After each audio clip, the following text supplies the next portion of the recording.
Welcome to Studio 5. This is a special episode and very timely in light of all the headlines in the world today and the division when it comes to race in America. We thought it'd be great to revisit some of the conversations we've shared.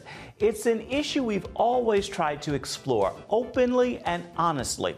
We sat down with the likes of rappers KB and Lecrae, media moguls Tyler Perry and Russell Simmons, actors Cuba Gooding Jr. and Denzel Washington, and Pastor Carl Lentz, just to name a few. We want to share some of those again. Let's get started. Your latest album is Today We Rebel. Yeah. Why? What are we rebelling against? Today Yes. We Rebel. Yeah. It's that title comes from a culmination of experiences and writings that I've sort of given myself to. I think one with Martin Luther King, who said that to love is to be radical. That there is, to say that Jesus wasn't a radical is to misunderstand Jesus. And so when I realized that if you're to love truly and genuinely, it will be met with a sense of persecution and pushback. If you're to stand for justice genuinely, it will be met with persecution and pushback. And in that moment, we had to ask ourselves if we're free or not. If we've been freed to live as kingdom people in this world, when opposition comes, we meet that opposition with rebellion. So we will be rebels for love, rebels for truth, rebels for justice, rebels for service, because to me that seems to be the proper response to a world that would want to take away what we know which is right. Yeah. I think we hear a lot of that in the music. I'm thinking of the track New Portrait, which talks about the whole issue of race and identity. Yeah.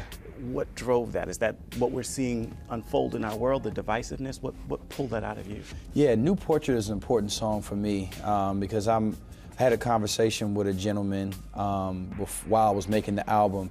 He's a part of this black nationalist group in the neighborhood that I grew up in. And we were having a great conversation, and I mentioned to him that I was a Christian.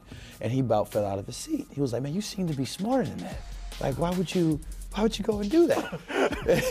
Wow. Like, you've been brainwashed.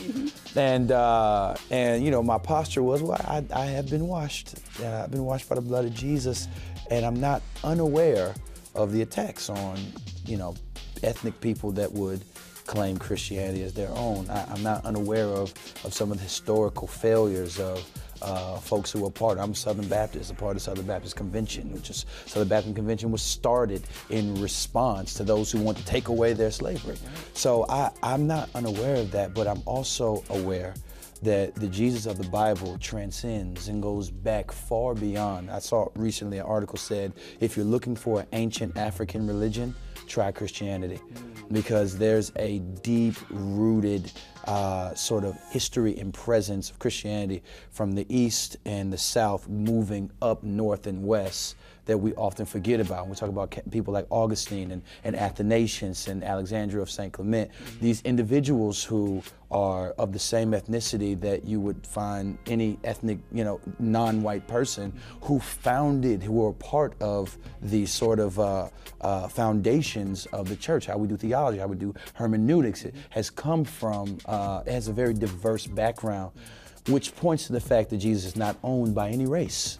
Nobody has a monopoly on the Son of God. It's not the product, the gospel's not the product of Europe. It's the product of heaven, and it comes down to us. And I think some of these historical points underline that point. So that's why that was an important song for me. It's a wonderful song, too. Lecrae, who you work with, has distanced himself from the evangelical world and called them out for not taking a stand alongside him and others when it comes to the issue of racism in this country. Yeah. You agree with that stand? I agree that the evangelical church has not done well with the issue of race in this country. I think that one of the biggest issues facing us is the politicizing of our faith, that we begin to ask questions like, are you Republican before I align with you? Or are you Republican before I love you? Are you Republican before I consider you a solid believer? I think that's a tremendous misstep for the people of God in this nation. I haven't been benefited a lot from a lot of what evangelicals have done and have deep relationships with the evangelical church. I consider myself a black evangelical to a certain degree. I feel a responsibility to lead and to challenge and to bring redemption, I think, to issues that have been largely mismanaged by people. I think at the end of the day, even if I deal with brothers and sisters who are blinded by bias in politics and racism and white supremacy, many of them, Christ has died for them. And as someone who has sort of a pastoral heart, I want to be a part of shepherding people into knowledge, into wokeness, into a vision of the kingdom that's more in sync with Scripture. And that actually excites me. I'm not tired of the conversation. I don't run from it. You talk to anybody at Winter Jam. You know, I'm one of the few black people on this tour. We have lots of conversations about those things. Let's talk about Donald Trump. Let's talk about race. Let's talk about racism, because God has something to say about it, and we should not let those things get us to a point where the blood of Jesus is secondary and our political positions become primary. So I feel excited about leading in those conversations. June 19th, or Juneteenth, marks the day the last remaining slaves in Texas learned about their freedom, 2 years after the Emancipation Proclamation. There's now a movement to make that day a national holiday. Virginia and New York honored the day as an official holiday in those states this year. We'll continue our look back at eye-opening conversations when we come back.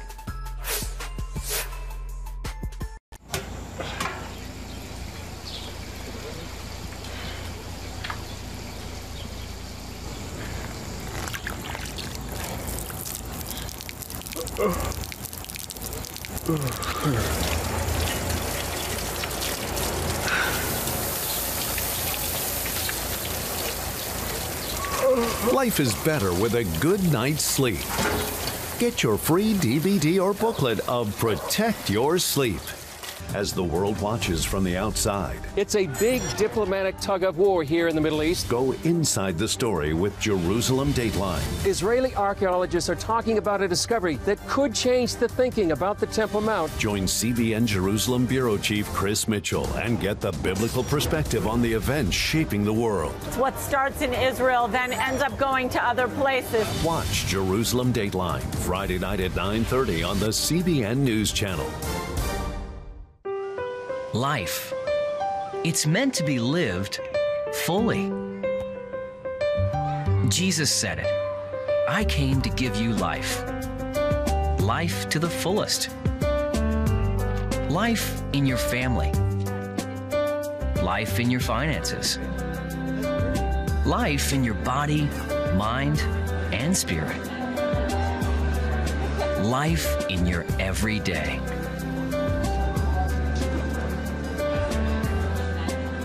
At CBN.com, we're taking what Jesus said seriously. We're here to help you discover life.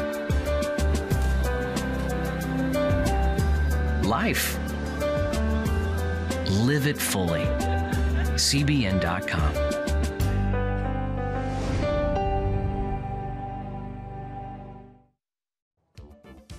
And welcome back to this Studio 5 special report on race in America. We're continuing our conversations with entertainers and thought leaders on the subject. Take a look. There's a moment now where things are being taken from us without us even knowing. There's stuff happening to us right now. They're attacking us right now. They're finding ways to destroy our environment, poison our children. You know, they're giving leeway to business to take advantage of us in every possible way. And we're not active. So when we have the voices in the community speaking up, it'll make a big difference to get more people active. You know, and I think that's really what hip hop's goal is, to really inform and inspire. And that's what they want. Everyone who speaks wants to inform and inspire. So, you know, we're moving in the right direction right now. Where is God in poetry? Well, God is right in the words. God is everywhere in all things and in all struggle. The collective, or you know, I mean, when you say God, you know, you could mean the higher self. The higher self is more likely to come out of poetry than he is other expressions, you know, because that's when, again, the silence comes and God only exists in stillness. Dante, you say something at the very start of the film, or very close to it. Violence is not going to stop. This is beyond flesh. It's spiritual. Can you speak to that? What drove that statement? It was my growing up in a violent community, consuming culture that was violent, as far as the rappers that I listened to, as far as the movies that I watched, and understanding that this is not just entertainment because it's happening in my living room, in my kitchen, outside in my front yard, backyard. So it's like, oh, this is what it is. And then once I was pursuing to be that, and then I was like, nah, I think I want to do something different. I'm gonna write to uplift my community. I want to stop violence. I want to stop the violence in my community. And then I realized the more I researched and read, I'm like, violence has been around since the beginning. It's always wars of different communities for whatever reason. And I'm like, dang, violence is bigger than just, I can say I want to stop gun violence, but violence is in all different types. It's the words that you speak to somebody that's very violent. By telling somebody that you're stupid or you're not worth anything, that's a violent act. So what I meant by that is, oh, if we are spiritual beings, it's more than just what I do to you physically, it's how I think about you mentally. It's what I feel about myself spiritually. So I'm like, you can't stop violence by locking me in jail. I'm gonna beat up the guards, you know what I mean? So it's like, I'm not causing havoc on the street, I'm up in jail raising a bunch of havoc. So it's like, oh, it's spiritual. So until we understand that, you're not gonna stop nothing. I don't care how much money, how much you vote, until you tap into that, it ain't gonna stop. But to add to that, what you always say, and I'm repeating what you say, is you do it for yourself. That's how it's transformative to others, to do it for yourself. You can't just go out and be an activist. You gotta go out and change yourself in order to go out and change the world. It's a cycle of the same. You give what you want to receive, but you got to receive what you want to give. Yeah, the self-work begins first. That's right. Self-reflection, that's life's goal. You know, to know the self. Self-realization is life's goal. Yeah. Dante, you're not just an artist, but you're an activist now as well. Was there a point? I know there was a point. What was the point in your life that you realized the power of the spoken word, the power of poetry? What happened? It was my second poem. I wrote it during summer school of 2007. Ironically, I was in an English class. We was reading Romeo and Juliet, and I was cracking jokes with my homeboy. It wasn't really my friend, we didn't grow up or nothing, but white boy, very small, had on a backpack. He was just laughing in class, and I used to just watch him like, he seemed so happy. But he had a big hole in the front of his shoes where you could see his socks, and they was dirty. And I was just thinking like, how is he able to smile so big with his shoes looking like that? Because at the time, I had on some shoes and I had a hole at the bottom of my shoes and I put cardboard in it so when I walked, the rocks wouldn't hit my foot. So I'm like, I know how I feel, but he is smiling. So I wrote a poem dedicated to that and wrote about it. And once I shared it and I saw people's response to it, it was like, because I knew where that poem came from. And I saw how other people responded to it. It was like, dang. Now, if I would have just told somebody like what I was going through, I probably would have got teased for it. Like, oh, you got a hole at the bottom of your shoe. But if I talk about it in a poem, then now people like, dang, I ain't know. And it's like, that just showed me the power of just by saying poetry or poems. This is coming in an artistic way. People listen more. So with that, it's like, I'm gonna take advantage of that. As we continue this conversation, it's worth noting there's a documentary we shared some time ago. It featured author James Baldwin in his own words, diving deep into the impact of racism on our country and on our lives. It's worth going back and taking a look at the film, I Am Not Your Negro. Stay with us. This conversation continues right after this. If you want to be an attorney with a passion for serving people and for excellence, Regent University needs to be high on your list. Regent's award-winning law school doesn't just create lawyers. We create leaders, judges, prosecutors and defense lawyers, civil litigators, and leaders in government. Ready to become a purpose-driven, practice-ready lawyer? To start your rewarding career, complete the online application, submit your transcripts, and take the law school admissions test by July. nutrition, exercise, essential oils, weight loss, and more. It's Healthy Living with Lori Johnson. Talk about what's in this. Join CBN health reporter Lori Johnson to get the latest information from today's top health experts. This is fantastic. Find out what you need to know to live a healthier life. Watch Healthy Living, Tuesday night at 9:30. Woohoo! Hi, Superbook fans. Here's something else you'll love. It's the new Superbook Bible app. It's packed with games, activities, and Superbook episodes that you can watch for free. Oh, no! There's trivia, a fun daily devotional, and answers to your Bible questions. Plus, an easy-to-understand Bible the whole family will enjoy. You can even create your own Superbook character. Ta-da! Whoa! The Millsburg Falls man coming.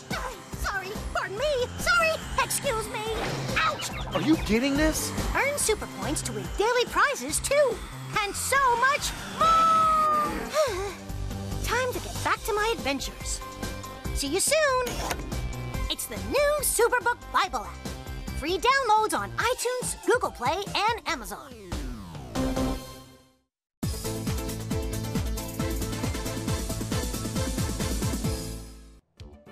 And welcome back to Studio 5. Let's continue our look back at racism as explored right here on this show. Take a look. Cynthia, what would you say the greatest lesson Harriet Tubman taught you in doing this film? That even when you feel small or insignificant, that you probably have more power than you know. That I have more strength and a will in me in order to change the world, and I have something to offer this world. Yeah. Because even in terms of stature, I mean, she was 5 foot, and you're about 5 foot. So you could feel the pressure of being looked at as small. Yeah, consistently. Yeah. Leslie, growing up in New York. Philadelphia. Philadelphia News. Wow, so Philadelphia for you. Yeah. What a great place to grow up in. Yeah. How much do you recall or remember in the history lessons for you about Harriet Tubman? Quite a bit. Quite a bit. We touched on Harriet almost every year, probably in primary school, and we even touched on William. So I knew about their work. I knew about their life's work, the passion, and them being on the front lines of the movement with the Underground Railroad. But I didn't know about the life. I didn't know about what may have led them to that passion. So the homework for me was filling in the gaps of my education with the childhood stuff, the life stuff.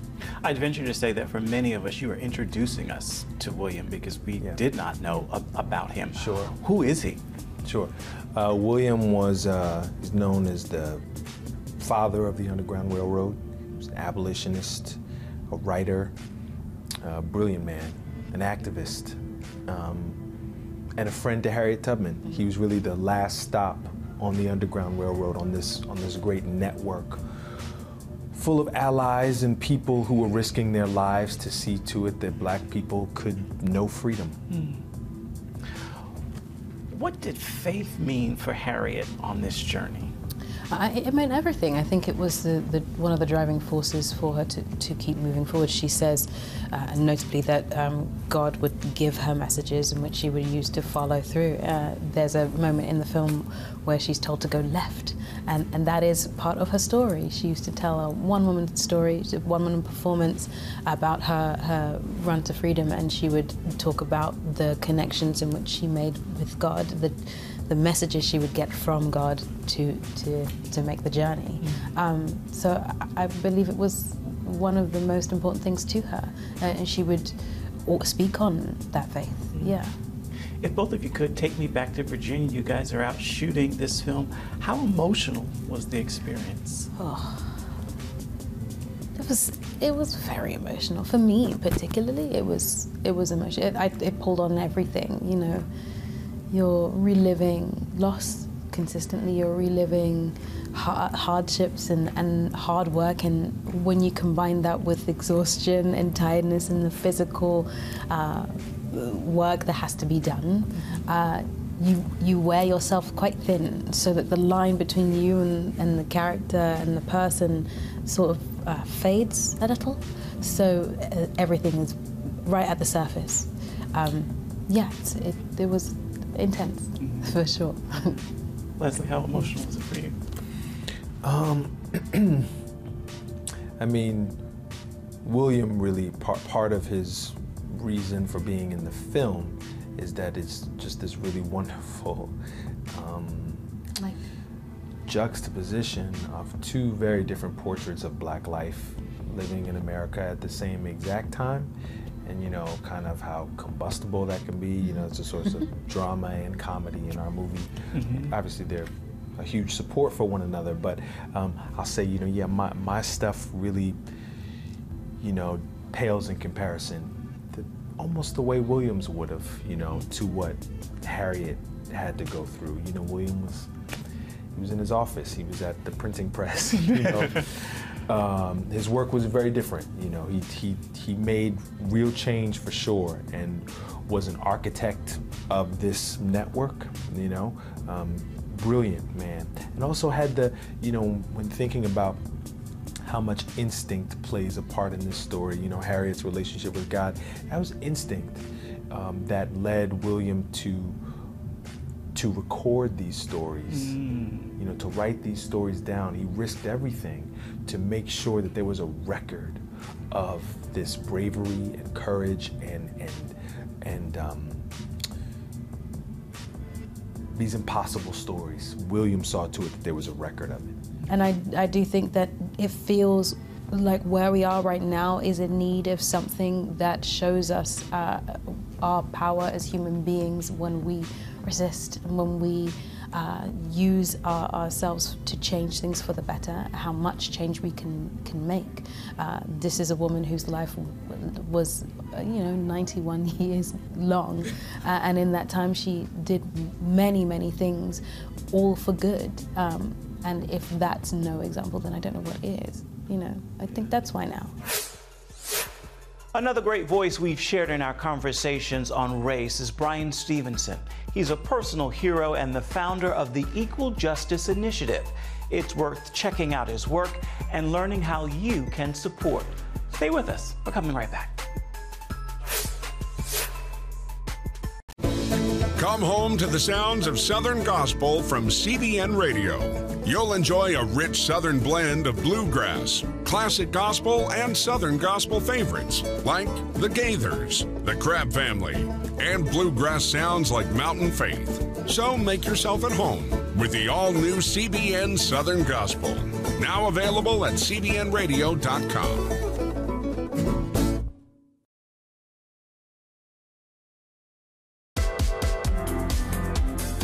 Meet the pastors who are preaching the gospel in a fresh, fearless way.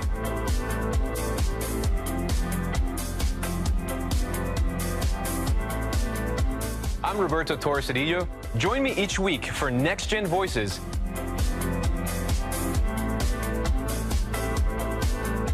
and watch God transform a generation.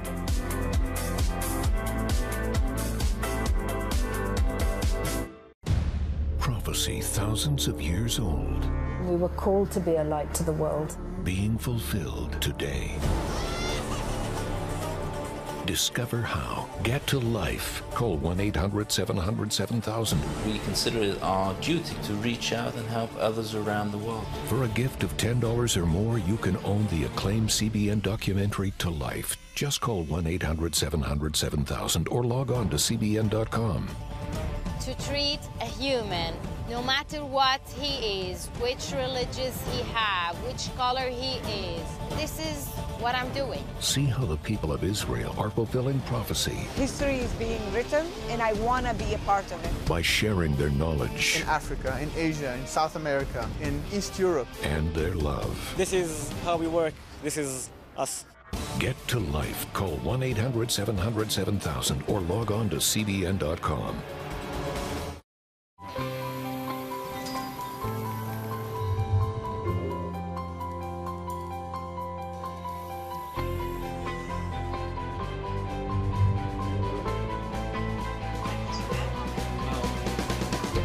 Regent's first ROTC graduate student.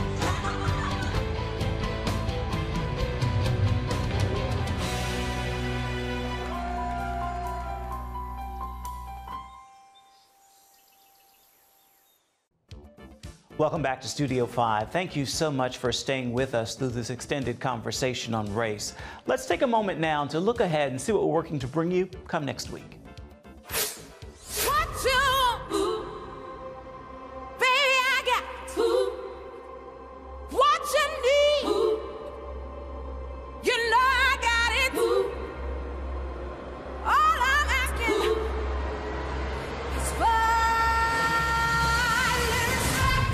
Jennifer Hudson becomes the Queen of Soul, Aretha Franklin. You have to disturb the peace when you can't get no peace. Studio 5 takes you behind the scenes of this highly anticipated biopic, Respect. Aretha, you do talk, don't you? Not just sing? I'd like you to call me Miss Franklin. That's coming up next week. Certainly hope you'll join us for that and much more. Before we go, we have one final word for today's show. Take a listen.